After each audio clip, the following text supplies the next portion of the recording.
gotta do a little something.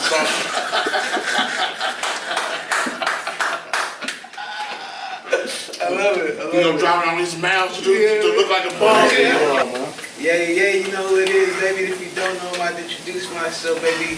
Zedekiah, baby, King of Judah, King of Louisville, baby, you know what I'm saying?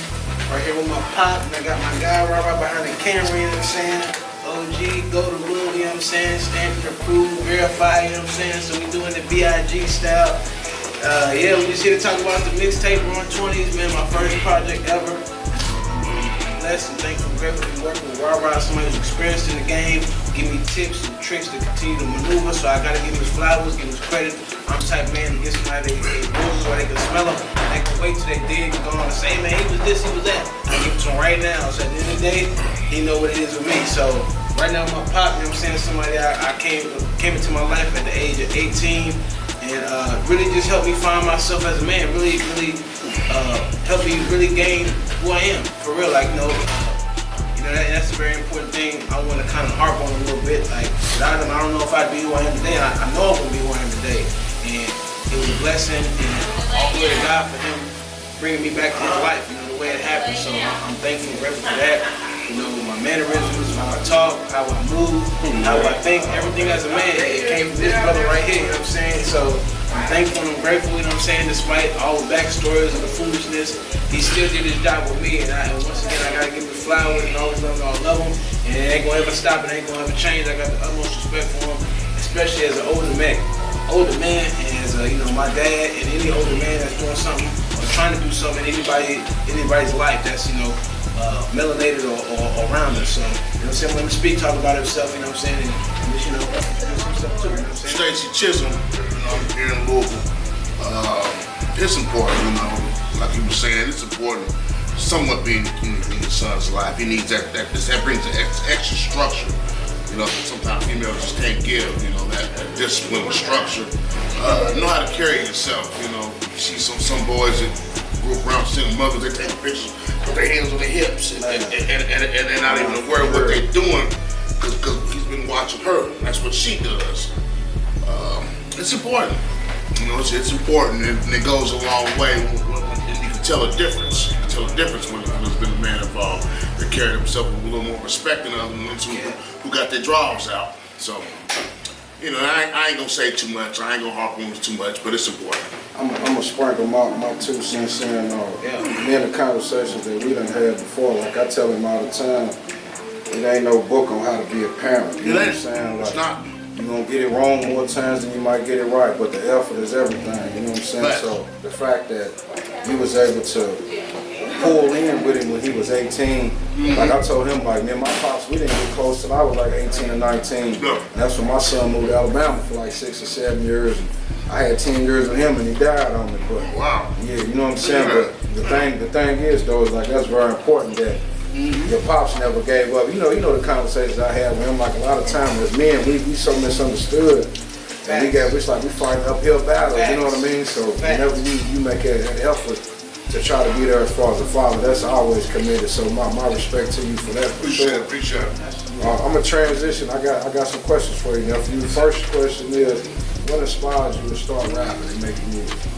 Man, oh man, well, it's really been a gift, you know, a talent in me that I was since I was younger. I like music. I think everybody does, you know. I think I more so paid attention more to it, you know, and let it kind of not hypnotize me, but like make me feel like, okay, what they doing, I want to be involved in to some degree.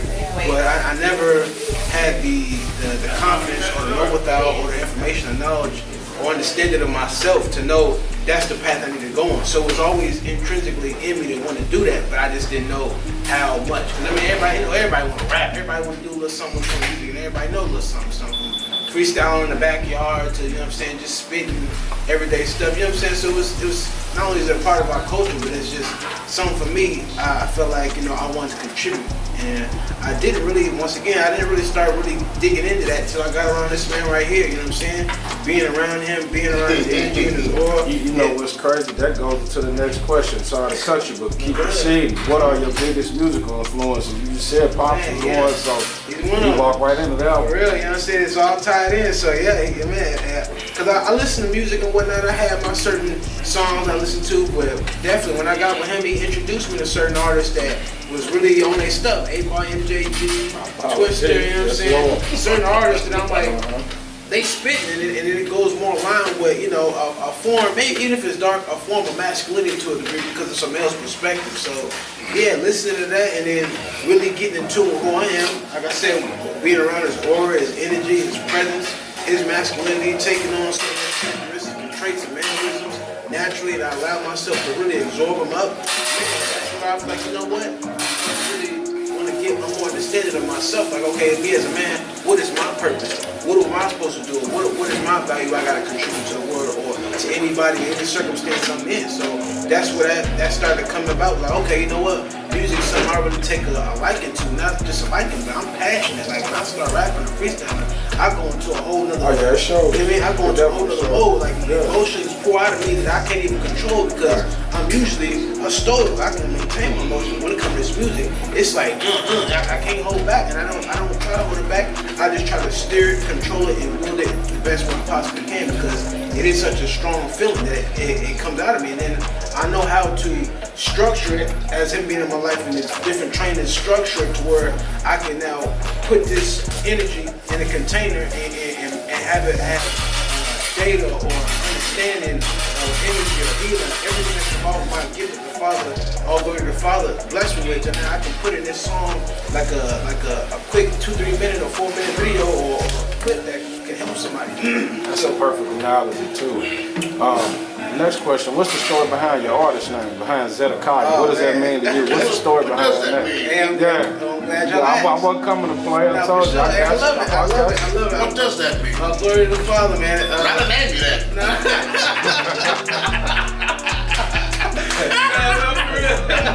No, for real.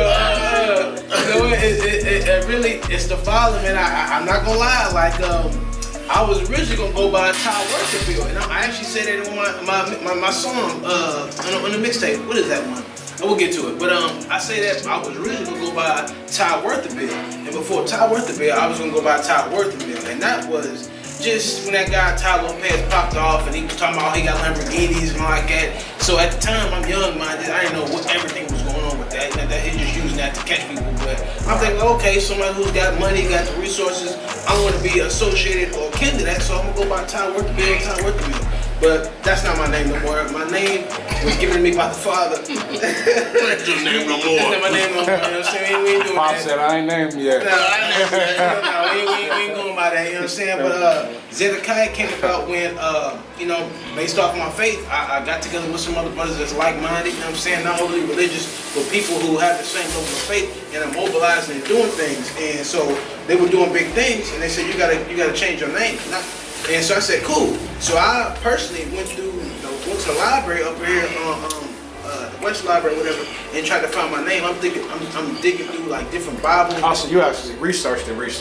Well, originally I was trying to find my name, but here's a beautiful part. I'm researching, but I couldn't find one that fit me specifically because everybody's name in the Bible, it means something. It's not just Jinx or Tyrone. It's a biblical name and it's meaning behind it. So I couldn't figure it out. I called a brother who was also helping. That's next to the dude who's running it. I said, hey, how'd you get your name, bro? He said, man, I prayed a fast and it just came out of my mouth. I said, okay, cool. So one day I'm at the job. I just got done ministering to a guy. You know what I'm saying? I'm talking to him about certain things in relation with the Father, and I'm fasting. I fasted him in a fast between 12 and 8. I'm fasting. So I sit down for a second just to catch my breath, whatever, and I hear Zedekiah. I said, Zedekiah. And I'm like, okay, I never heard that before. I never heard that through my reading of the Bible. So I'm like, okay. So I put my phone out and Google it. Zedekiah, King of Judah. Mind you, I got this tattoo before I had my name, and I had in my Instagram bio a king in God's kingdom before the tattoo. So the road is being paved whether I'm aware of it or not. So once he said Zedekiah, I heard Zedekiah, I said, oh, that's me. Yeah, that's dope. That's me, King of Judah. And that's how I take it with my people. Like I've always been a a giver or a lover or a natural leader when it comes to my people, just out of pure love. So here's the ID, so you know ain't no mystery in my history, ain't no cap in my rap, you know what I'm saying? I got my ID, it says Zedekiah, that's the hat with the turban on it, the little fringe, that's our Poland, biblically Hebrew, whatever, but you know, that's another conversation, but yeah, that's how my name came about. I got you. Next question. What's the first song you ever wrote about? Like, what was your subject matter? Did a chick break your heart, or was you venting? Like, what was the concept of your first song? Man, okay, well, I once again here with my pop here in the room, you know what I'm saying? With some headphones and my boy in Clarksville, Tennessee making a beat and me helping to make it.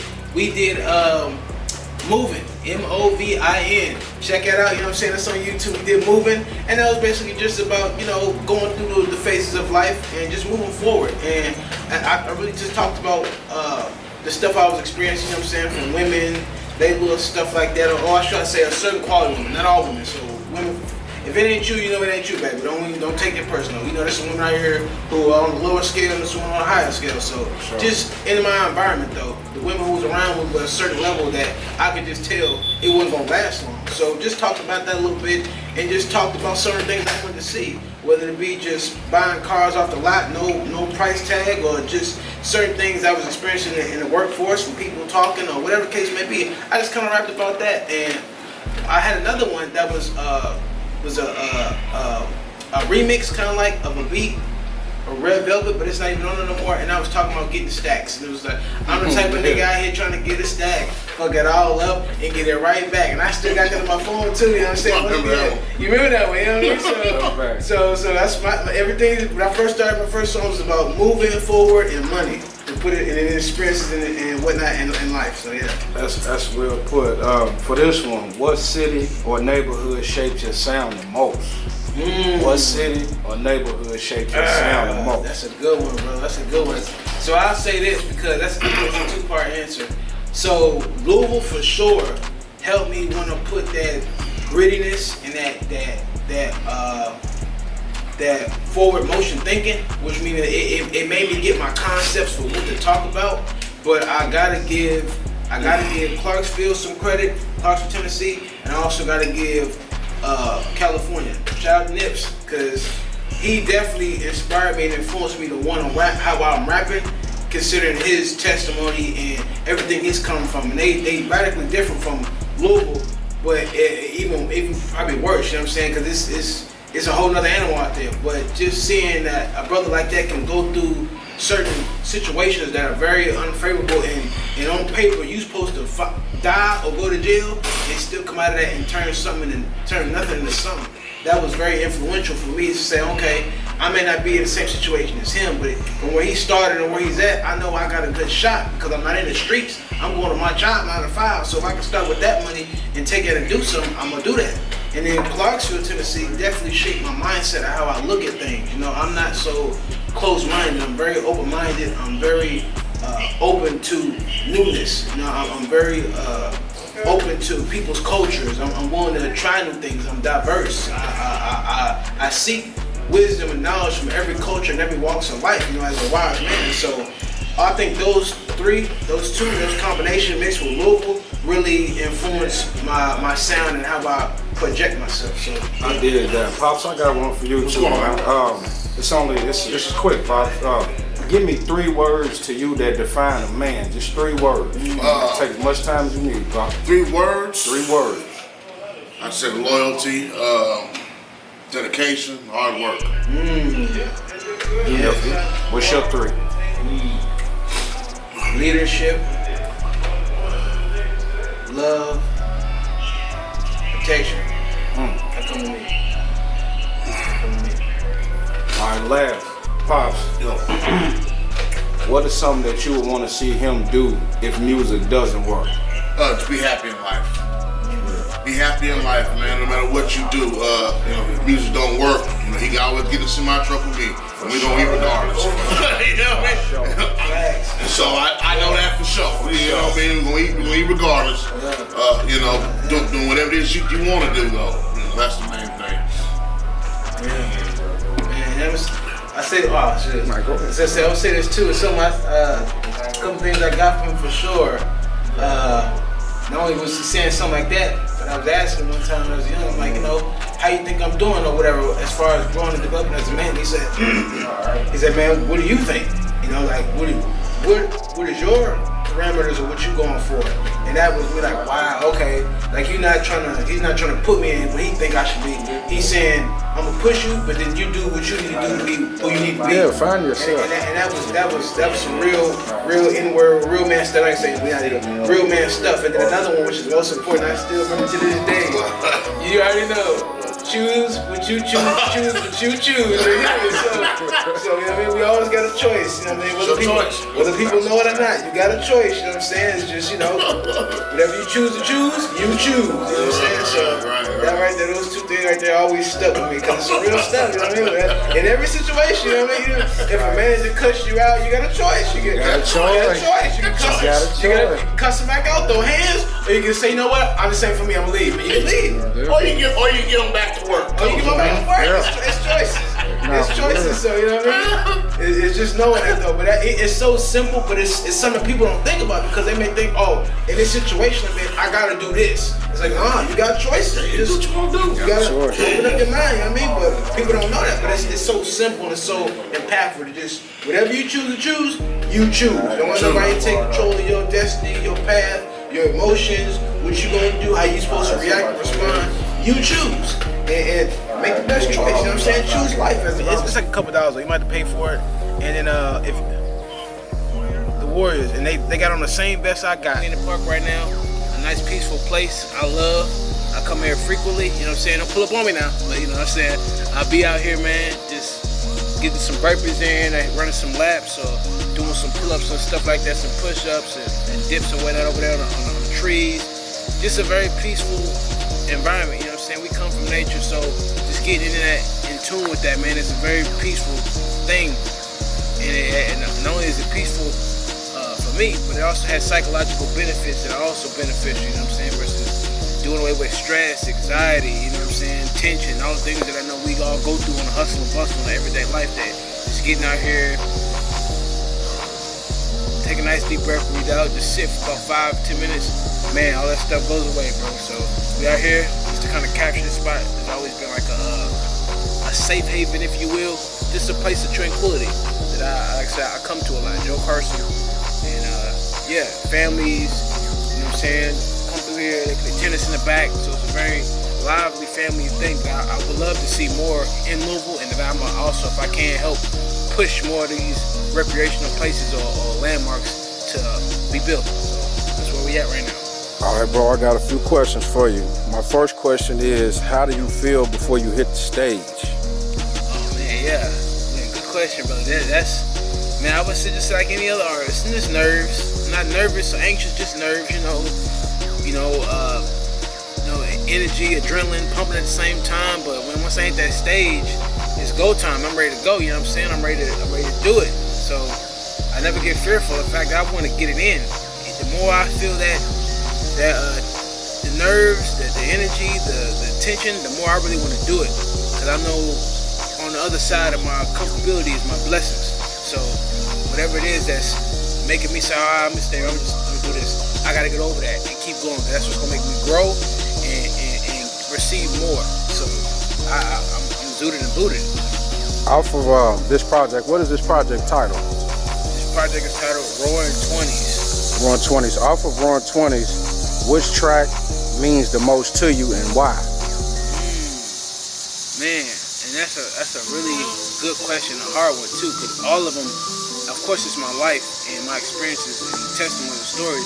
All of them are very significant to me. But if I had to choose one that I say 100% is something that means something to me and impacts me, that I cried tears on, I got two in particular. If I narrow it down, I would say People Like You.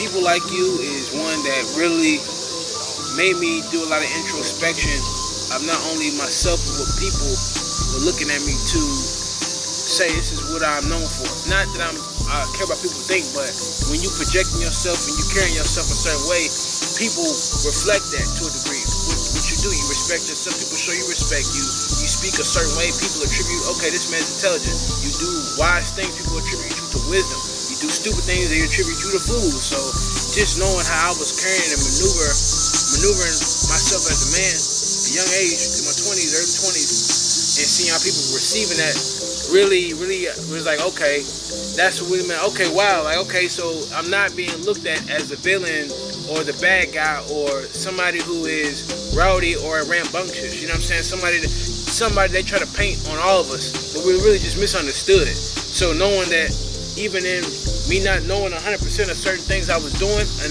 what the effect it had, the awareness, me knowing what I did know, it was being perceived properly, and having people tell that to me really made me think at the time when I was on some other stuff in my head, just battling my own problems. Okay, they actually perceiving this well. Like I'm doing better than I know and I think. I'm not, get out of here, and I'm actually doing better than I think. And that was beautiful. That's good. Now, since you gave me that song, I'm gonna ask you the same question, but I want you to give me your other favorite song that's polar opposite. You dig of that one. Oh, my reason is because I don't want you to necessarily voice like what's all of your favorites, because we want people to listen to the project, of course. Right. But I also don't want you to give me two songs that's the same vibe. So what's your polar opposite favorite song that you're willing to divulge and give away right now to whoever's gonna listen? Man, if two of them I think about in particular, either Shake Something or Cold and Quiet.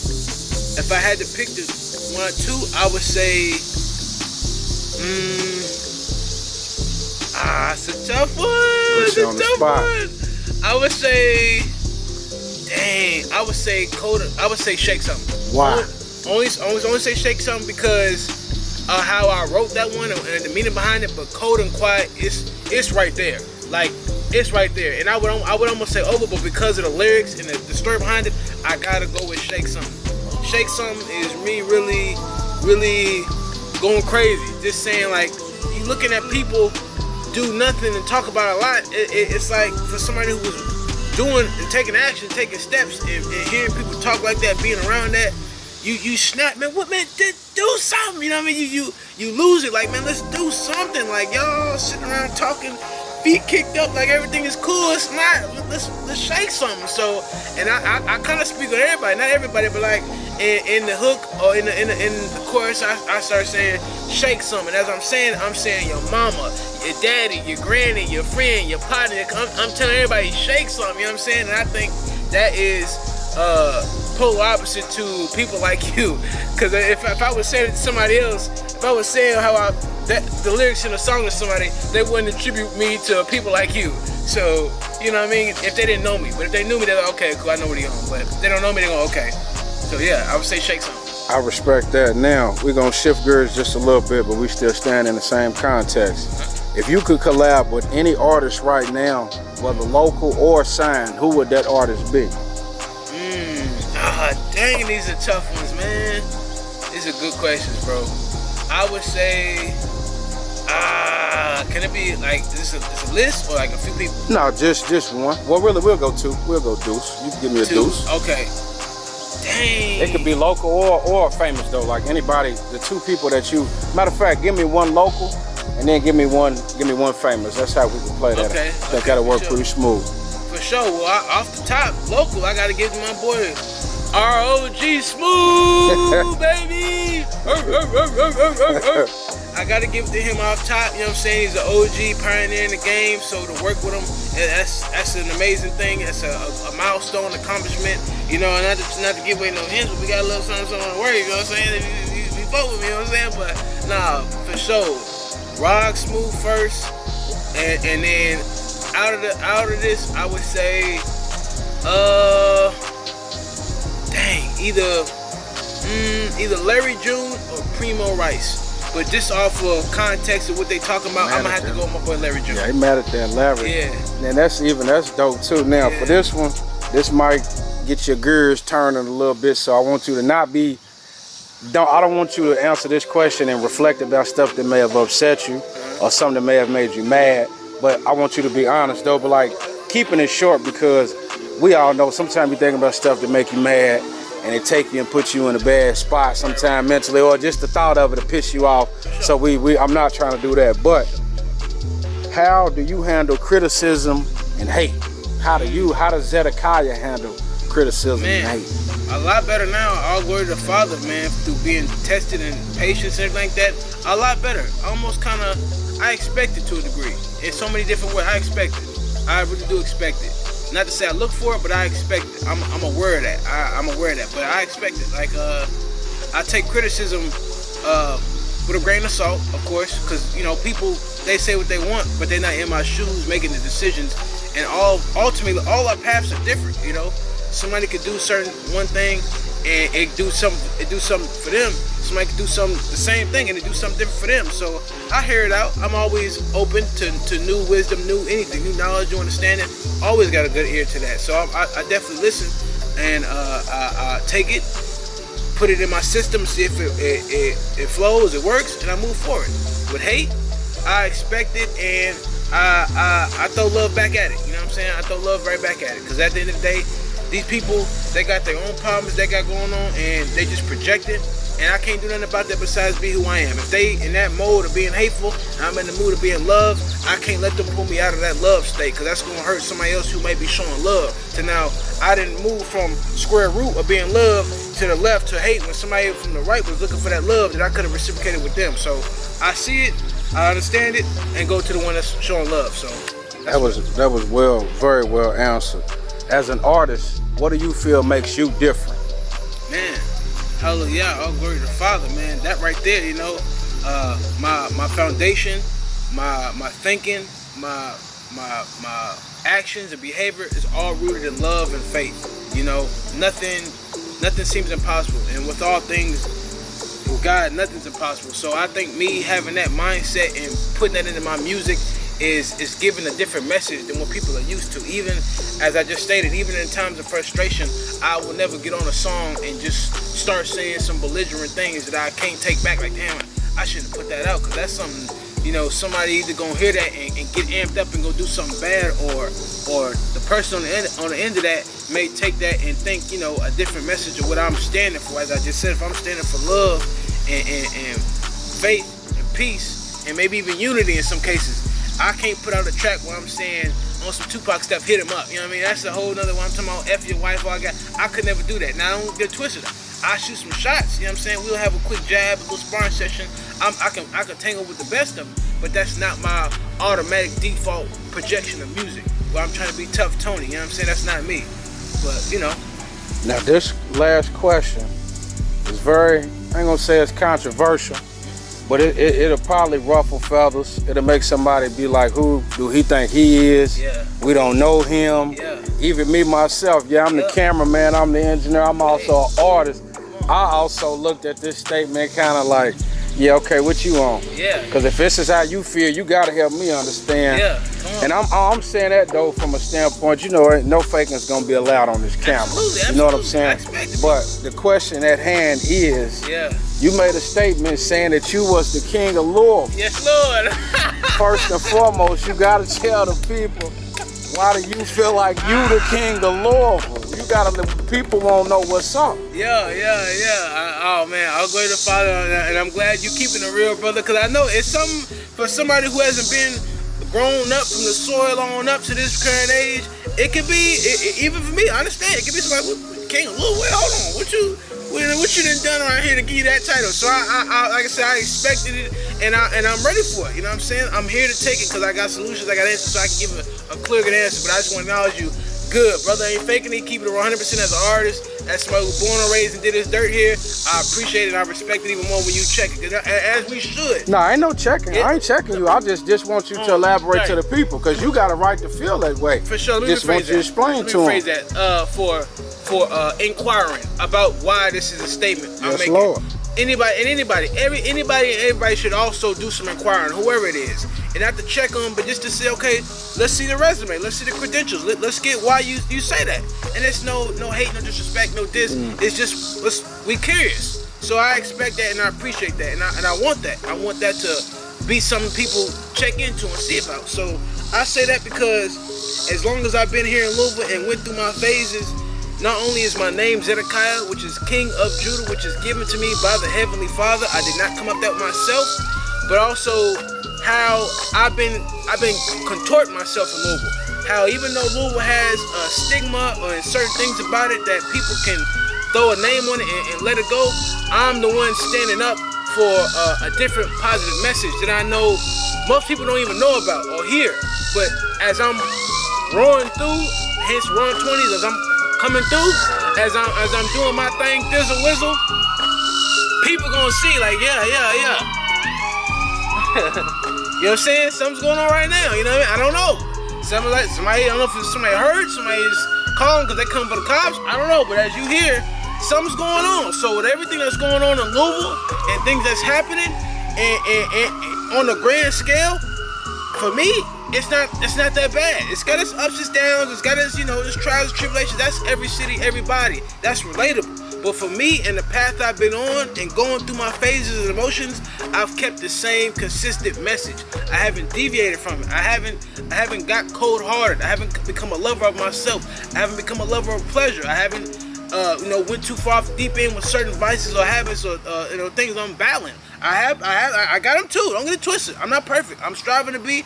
I battle them things too. But the way I'm handling it, the way I'm giving it out, the way you see me outside, hey, what's up? You'll never know that because I'm handling it. I'm doing it. So you'll never see me. You know what I'm saying? Right now I'm cheesing, pieced up. Next minute you see me somewhere with a needle in my arm trying to deal with something I got going on. You'll never see that because I'm doing with it. So for somebody who's rolling with life, taking the punches and throwing them back and winning and continuously showing a Christ-like image and a character that's real, still flaws, but still perfection and perfecting itself and improving and growing, maturing mentally, spiritually, most importantly, man, you can't say, oh, how can you not say that? As a leader, because first and foremost, before we even dive deep into leader, I say that not to say, look at me, but to say, hey, look, follow me.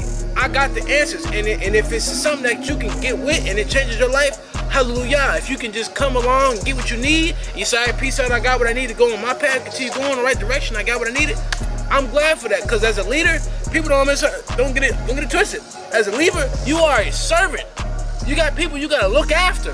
People want to be the tough guy or the alpha male or to be the guy at the top. No, he gotta protect and provide for everybody underneath him, everybody in the back of him, and watch the people on the side of his back.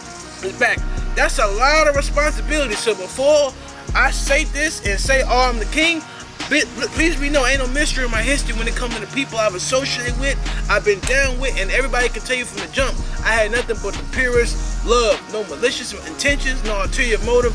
Everything was the same. So that's why I would say I'm the king. And if that makes people feel some type of way, hey, show me your fruits. Show me what they've done. Show me the people they built up. Because my ego is based off building people and building things. So say less on that. That was very well vested. Give me 3 words that define you. 3 words that define Zedekiah. Ah, man. Just 3 words that define you. I'm putting you on the spot like a laser pointer. I love it though. I love it. Yes, Lord. I love it. It's a beautiful question. It's good ones, man. Make you think. I love that. You gotta have somebody around you to make you think too. That's a note. If anybody doing something, have somebody around you that make you think, and then to a degree challenge you. Not because they don't believe in you, but they want to make sure you got your paperwork. It's a fact. So that's very important. We can't have no keeping yes you on men your around. Toes. Yeah, man. We can't have yes men. Something to be inquired about. Let's get this. That's how we keep everybody strong. Iron sharpens iron. So these are very good questions, man. I would say off the back,